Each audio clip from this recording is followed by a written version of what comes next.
Yan po ang ating binasa ngayon. At sino sa inyong kauna-unahan nakakanta ng pasyon? Taas yung kamay nyo. Marami. Ito po ay mahigit 10 taon na natin ginagawa dahil itong pasyon ay kilalang kaugalian ng maraming Kristiyanong Pilipino na usually hindi sila gusto mag-Bible study. Ayaw nilang sumama sa mga fellowship pero gusto nilang magbasa ng pasyon. Kaya ang ginawa po natin, sumulat tayo ng bagong teksto na talagang nakaugat sa Biblia. At pag ito, kinanta na nila, inawit na nila, ay daig na rin nila ang nag-Bible study. At ang ating layunin ay mapalitan yung mga tekstong binabasa ng marami nitong teksto natin na sinulat. At nang sa ganon, hindi man sila tahasang umaattend ng mga Christian churches o Bible studies, ma-expose sila sa Word. And faith comes from hearing. At pag nadidinig na dedeklara ang salita ng Diyos, ito mga talab, kumikilos. Ito po ang goal ng pabasang Kristiyano. Tayo po ay bumasa mula sa Matthew 26:6-13, among other verses. Ang pamagat ng pag-aaral natin ngayon, kasi mahal. Salamat Panginoon dahil kayo'y Diyos ng maraming estilo, maraming paraan. Dalangin namin mangusap kayo, anuman ang paraan na siyang tatablan at dadaanan ng iyong pagpapala. Patawarin niyo po kami sa mga kakulangan namin, sa aming mga kasalanan. Marami kami mga pagkukulang sa iyo, sa aming kapwa, maging sa aming mga sarili. Patawarin niyo po kami, Panginoon, at tunay na maging pagpapala ang pagdalo namin sa gawain ito ngayon.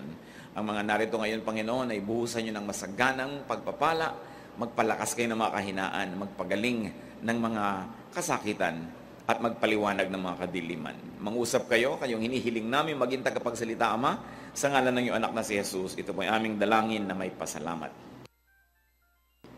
Kasi mahal. Mateo 26:6-13. Nasa Betania noon si Jesus sa bahay ni Simon na ketungin. Lumapit sa kanya ang isang babaeng may dalang sisidlang alabastro na puno ng napakamahal na pabango. Ibinuhos ito sa ulo ni Jesus habang siya ay kumakain. Nagalit ang mga alagad nang makita ito. Bakit inaksaya ang pabango? Tanong nila. Naipagbilisan na yon sa malaking halaga at naibigay sa mga mahihirap ang pinagbilhan. Alam ito ni Jesus kaya't sinabi niya, bakit niyo minamasama ang ginawa niya? Isang mabuting bagay ang ginawa niyang ito sa akin. Sapagkat habang panahon kasama ninyo ang mahihirap, ngunit ako'y hindi ninyo kasama habang panahon. Hindi pa may binubuhusan na niya ako ng pabango bilang paghahanda sa paglilibing sa akin. Tandaan niyo, saan man ipangaral ang magandang balita sa buong mundo, babanggitin ang ginawa niyang ito bilang pag-alaala sa Kanya. At pagpalain tayo ng Panginoon sa pagbasa ng teksto ng Biblia sa Passion format at doon sa kanyang usual format. Let's take a look at the woman's gift. Yung regalo ng babae.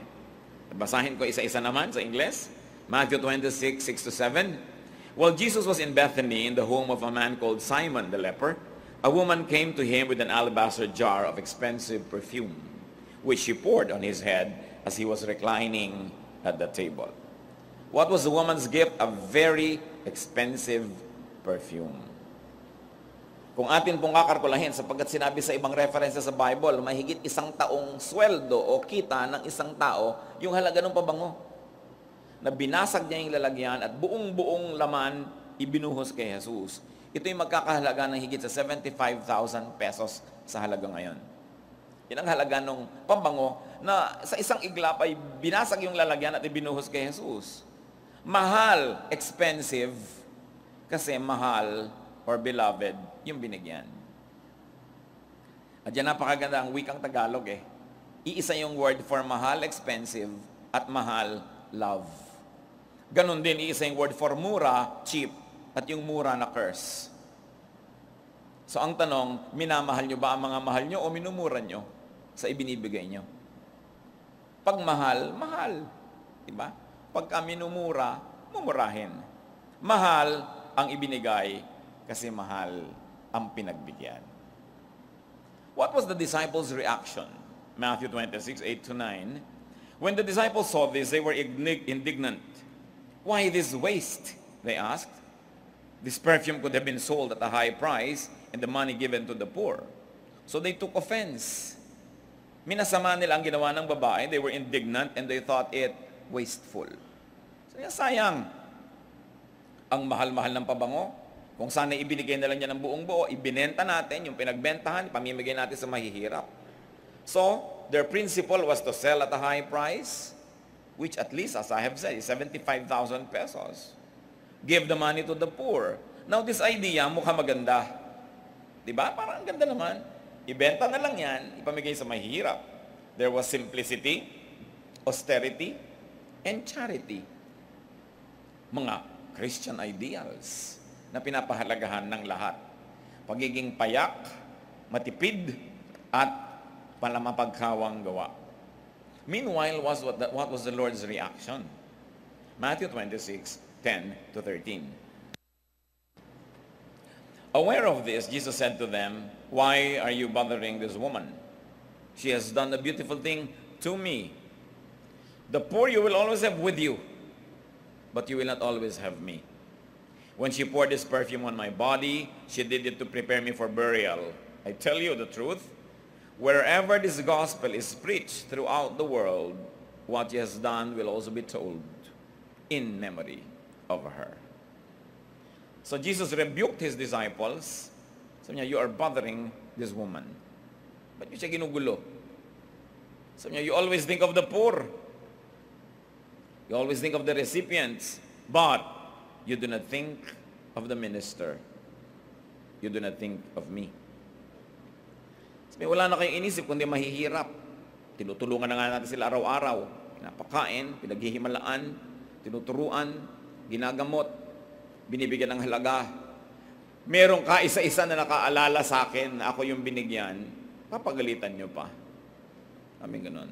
You think of others, you think of the poor, you don't think of me. And this is the usual neglect that ministers and servants suffer from. Sila mismo mga naglilingkod, hindi napapansin. Sa buhay, merong isang malungkot na katotohanan, yung palabigay madalas malimot. Yung naglilingkod, madalas maabuso. Yung mabait, nane-neglect. Yung hindi pala reklamo, kinakalimutan na lang. And those who bark the loudest usually get the service. Yung tahimik lang na nagsasakripisyo, tahimik na nagbibigay, hindi napapansin, napapabayaan. At yun, ang hindi naman ipinahayag, pero maparamdaman nyo na may kaunting hinanakit. Sabi niya, yung mahihirap. Hindi mauubos ang mahirap sa mundo. Habang panahon may mahirap, matagal nyo silang makakasama. Paminsan-minsan, isipin nyo naman ako, sabi ni Jesus, kasi hindi nyo naman ako lagi makakasama eh. Ganon kuminsan na nangyayari sa buhay natin. Akala natin yung mga taong mahalaga, tumutulong, mabait, mapagbigay, lagi na lang nandyan, nane-neglect natin. Pero sabi, hindi naman lagi yun eh. Yung nagbibigay sa inyo ng problema, yung mga pabigat, mga pasanin, yan ang lagi nyong makakasama. Lalo't pinapakinabangan kayo, di lagi silang nandyan. Pero yung nagbibigay sa inyo, baka mawala. Baka hindi laging nandyan. Sabi ni Jesus, ako naman, hindi yun masama. Dahil yung pagkalimot doon sa naglilingkod, sa nagbibigay, is not the Jesus way. What is the Jesus way? Kasi karamihan, akala natin, kahit mga missionary, nine-neglect na lang. Mga pastor, mga worker, mga teacher, nine-neglect na lang natin kasi servant sila, pero hindi ganoon ang style ni Jesus. Sa Mark 6:31-32, makikita natin yung style talaga ni Lord. Ang dami nilang tinuturuan, pinapagaling nila yung mga may sakit, tinuturuan nila yung mga mangmang, pinahahalagahan nila yung mga walang halaga sa lipunan, may mga naghihingalo, may mga patay pang binubuhay, may mga inaalihan ng masasamang espiritu, pinapalaya. Mahalagang trabaho yon. Pag ginagawa mo yun, baka hindi ka na magpahinga kasi araw-araw may bagong pasyente, may bagong kaso, may gutom na naman, may namamatay na naman dyan. Pero sa Mark 6:31-32, then because so many people were coming and going, that they did not even have a chance to eat, he said to them, "Come with me by yourselves to a quiet place and get some rest." So they went away by themselves in a boat to a solitary place. Kilala niyo ba yung aspect na to ni Jesus? Daming tao, nagugutom, namamatay, may sakit, napoposes, andyan lahat. Napansin niya, sobrang napapagod na yung disciple. Sabi niya, tumahimik kayo, halika kayo, patahimik kayong umalis, tumalilis kayo dyan, tayo-tayo lang, lalayo dito, para kayo makakain at makapagpahinga. Yan ang style ni Jesus. Hindi niya laging isinasacrifice yung worker for the sake of the people. Minamahal din niya yung worker. Jesus cared for people, yes. But He also cared for the disciples. He also cared for the ministers and the servants. Ito ang kanyang ginawa. Ito ang kanyang halimbawa na dapat tularan. Sabi niya, the poor you will always have. Hindi mauubos ang paglilingkod. Kaya dapat ding bigyan at pagpahingahin ang mga workers. Ano pang reaction niya doon sa babae? He commended the woman. Pinuri niya, pinahalagahan niya yung ginawa ng babae. Sabi niya, what she did was necessary and useful and functional. Sabi, alam niyo naman, malapit na ako mamatay. So ayan, napabanguhan na ako kasi wala namang magpapabang na naghihingalo ako. Pleasing. 75,000 of perfume, ibinuka niya sa isang iglap. Gano sa atin yun naman ako? O yan, huwag ka na mag-bag. Diba? Huwag na tayo magsaya, huwag na tayo mag-party. Pag nag-usual mentality natin sa buhay for the sake of poor and the needy, hindi yun masama. Pero may hangganan yun. Kasi ang tao man na mahal mo, tumutulong, kailangan din niya na atensyon. Kailangan din niya ng pagmamahal, kailangan din niya ng ligaya at aliw sa buhay. Hindi laging pagbibigay, hindi laging pagsasakripisyo. Nakita ninyo na, sabi niya, halik kayo, dahan-dahan, umalis kayo dyan, magpapahinga tayo. Sobrang na kayong pagod eh. Pero sabi niya, Lord, may mga naghihingalo doon, may namamatay. Laging may mamamatay. Hayaan mo na muna sila, magpahinga muna kayo, kesa kayo. This is the aspect of Jesus that is usually not being taught from the pulpit because many religions would like people to sacrifice endlessly. Niya, magpahinga perfume, hindi niya pinang to think of Jesus. It was commended. The teaching is that we should also think of the disciples and the ministers and the worker. Kung minsan, ang mga tao, magpapadala sa inyo ng card, nawa po gumaling kayo sa inyong karamdaman, marami pa kayong matutuhan. Parang, gusto mo lang ba akong gumaling para makapagturo ako? I mean, wala ka ba kahit konting pagtingin sa akin, nagagaling ako, just for the sake na gumaling ako? So, kung gusto mo lang akong gumaling para pakinabangan nyo lahat, para magturo na naman, you know, sometimes you can't help but feel that way. Many people probably don't mean it that way, but when they send you goodwill and they send prayers for you, it's always para marami pa kayong maturuan, para magamit pa kayo ni Lord. Para ang halaga mo lang kasi spare part ka ng church, kasi machinery ka ng mission, pero ikaw bilang isang tao, nasan yung halaga mo? Kung nawala ka ba ng ministry, wala ka ng kahalaga talaga, hindi ganun ang style ni Jesus. Sabi niya sa 1 Timothy 5:18, sabi ng scripture, for the scripture says, do not mock treading out the grains, his ways. Ginhawa, revision, suwa, etc. Ang worker, babaya sa naglilingkod, sa nagmamahal, at sa nagbibig sa kanila. Kahit ito ay sa church, kahit ito ay sa pamilya, kahit ito ay sa magkakaibigan. Usually, yung masipag, lagi na lang siya ang nauutusan. Yung may kusa, laging siya na lang ang napapagod. Yung mapagparaya at mapagpasensya, laging siya na lang ang nasasaktan. Because many people just get and forget, while some people give and forgive. Saan tayong side? Nakikita po natin yung teaching ni Jesus. Mahalin, bigyan, alagaan ang mahihirap. Yes. Pero hindi lang mga mahihirap ang tao sa lipunan. Dapat alagaan din ang mayayaman. Alagaan din ang middle class, ang mga working, productive citizens, especially the taxpayers. Anong ginagawa ng mga politiko? Gusto nila lahat ng available fund, ubusin nila sa mahihirap. It's unfair. Nagtatrabaho, nagdisikap ng lahat para sila magkaroon ng bahay, lupa, kailangan ipon. Tapos ano naman ang gagawin ng mga iba? Gagantimpalaan nila, yung biglang titira na lang dyan ng walang bayad para umalis, bibigyan mo pa ng lote, papagpagawa mo pa ng bahay, ginagantimpalaan mo yung ganung uri ng trabaho at ang napaparusahan yung mga nagsisikap. Nasubukan nyo na ba na nakapagpundar kayo ng konting lote, pagtingin nyo, biglang may mga informal settlers na. Hindi nyo na mapaalis dahil protected ng batas. Titirhan ng lote nyo ng 10 taon, hindi nyo na pakinabangan. Pagkatapos, pag gagamitin nyo na, kailangan nyo silang bayaran, himukin, kausapin. Sobrang kinikiling ng batas sa botante, kahit yung botante hindi nagbabayad ng buwis. Ang pinaparusahan yung mga nagbabayad ng buwis. So yes, mahalin natin ang mga mahihirap. O yan ay paraan ni Kristo. Pero mahalin mo rin yung mga taxpayer. Mahalin mo rin yung middle class and even the rich. Kasi tao rin yan na may kaluluwa at kailangan gantimpalaan ang kanyang ginagawa. There is very little that we know about the real style of Christ. Sabi pa nga sa New Testament, if anyone does not work, he should not eat. Sabi, hindi na magtatrabaho, ba't yung pinapakain? Nagiging akala natin, ang pagiging relihiyoso, pagiging Kristiyano, ipagkonsente sa katamaran. Kahit ano nalang uri ng katamaran, gantimpalaan mo. No? Hirap na hirap ang mga nangangalakal, ang mga namumuhunan sa ating bayan.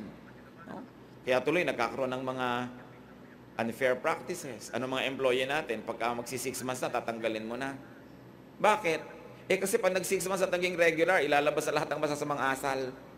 Sasali pa sa union, ibabagsak ang kumpanya. Nadadala yung mga namumuhunan.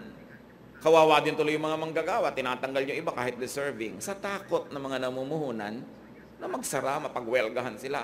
Dapat natin unawain yung buong yan. Ang tunay na pag-ibig, hindi lang sa isang sektor, hindi lang sa tumatanggap. Titingnan mo rin yung nagbibigay, yung nagpo-produce. The very productive members of society must also be loved and protected. Hindi uubusin ang buwis ng taxpayer sa pagkup-kup sa mga tamad at mga abusadong mamamayan. Hindi ko sinabing pag mahirap, tamad. No? Pero sabi natin, napakaraming tamad na hindi na tuloy nagsisikap. Kasi kinukup ko, puro libre, bigay libre, lalo eleksyon. No? Ang pinapamigay ng mga politiko, pera ng bayan, ipinamimigay para magkaboto sila. Nakakabuti ba talaga yan? The politicians are always taking care of the poor. The poor kunwari. Pero yung mga ginagawa nilang pera, galing sa taxpayer, hindi yung galing sa poor. You see, the inequity in society because people don't internalize the true meaning of Christianity, what it means to believe in and to follow Jesus. Meron dapat katuwiran, merong katarungan. Isang lesson na atin maaaring mapulot dito, babae, nag-offer ng napakamahal na perfume, sa tingin ng iba, sayang, dapat ibinigay sa mahihirap.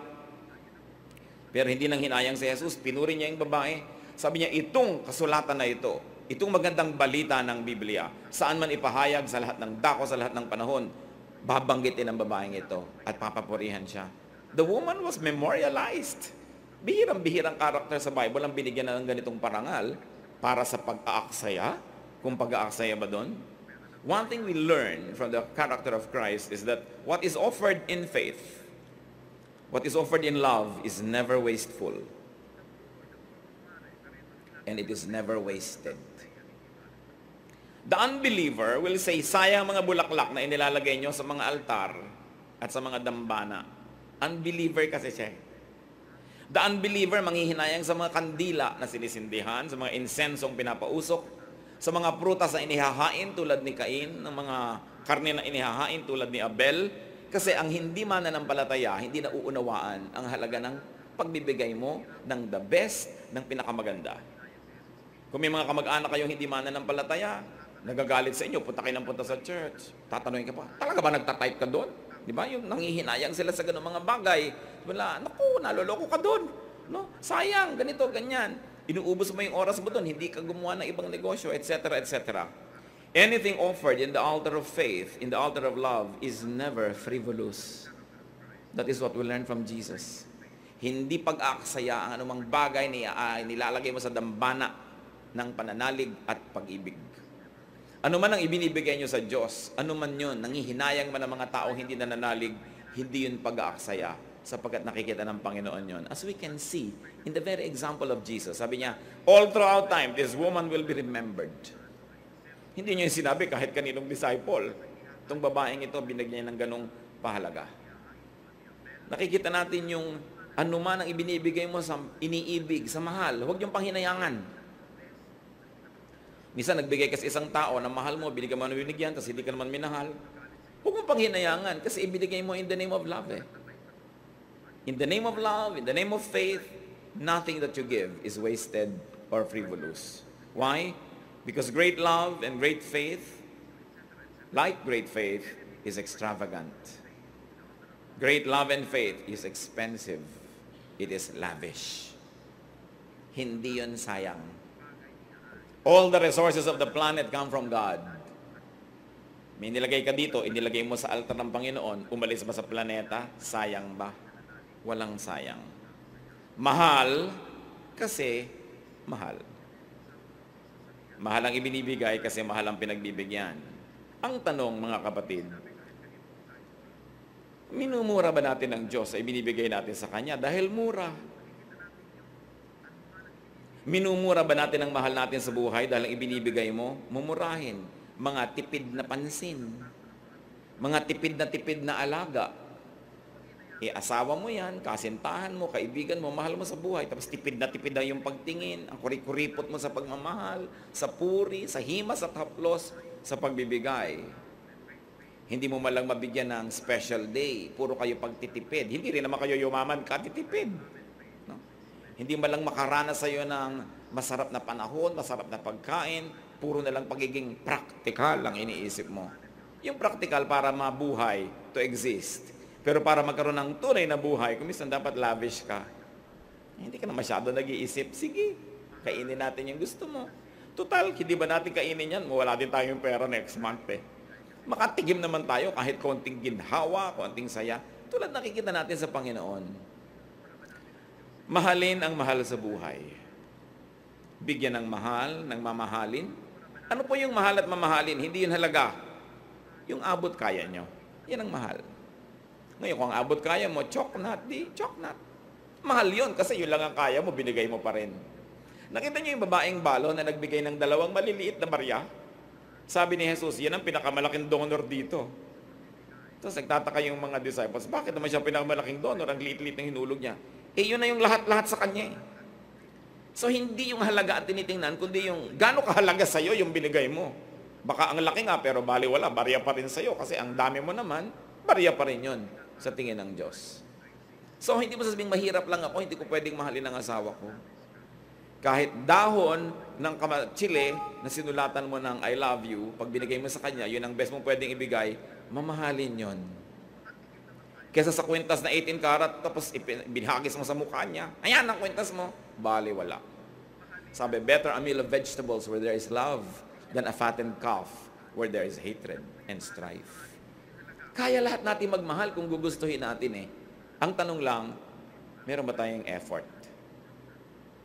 Mga anak, umuwi kayo sa magulang nyo araw-araw, nakapagbitbit na ba kayo kahit ano man lang na pasalubong sa magulang? Kahit kalahating siopaw, dahil kinain nyo na yung kalahati, nagutom na kayo eh. Mami, kalahati na lang yung nakarating. Baka mamaya, bigyan pa kayo ng pambili ng jumbo siopaw next time, no? Para medyo malaki naman yung matira sa kanya.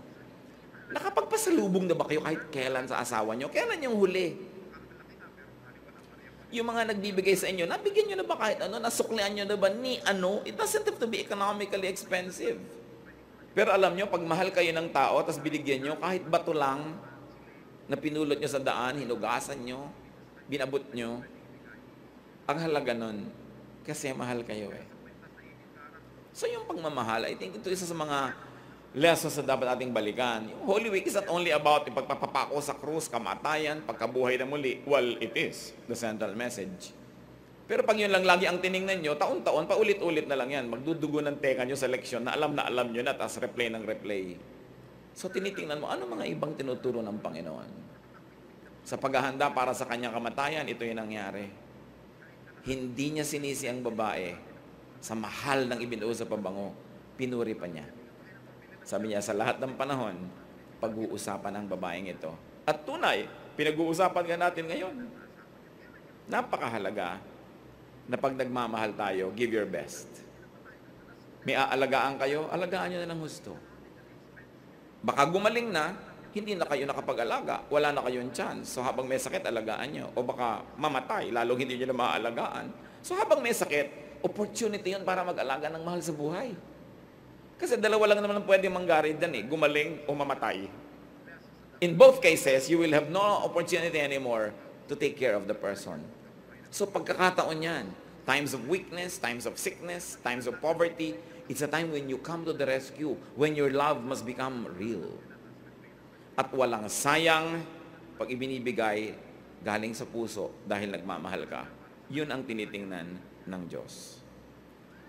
Ganon din, sa mahal na paniniwala, sa ating mga convictions, mga layunin natin, paninindigan, binibigyan din niya ng mahal na regalo para magkaroon ng kahulugan. Pinaghihirapan, pinaninindigan ang ating mga paniniwala. So, sino ba ang inyong mahal sa buhay? Siyempre, ang Diyos dapat alayan ng dakilang handog. Hindi lang ang Diyos.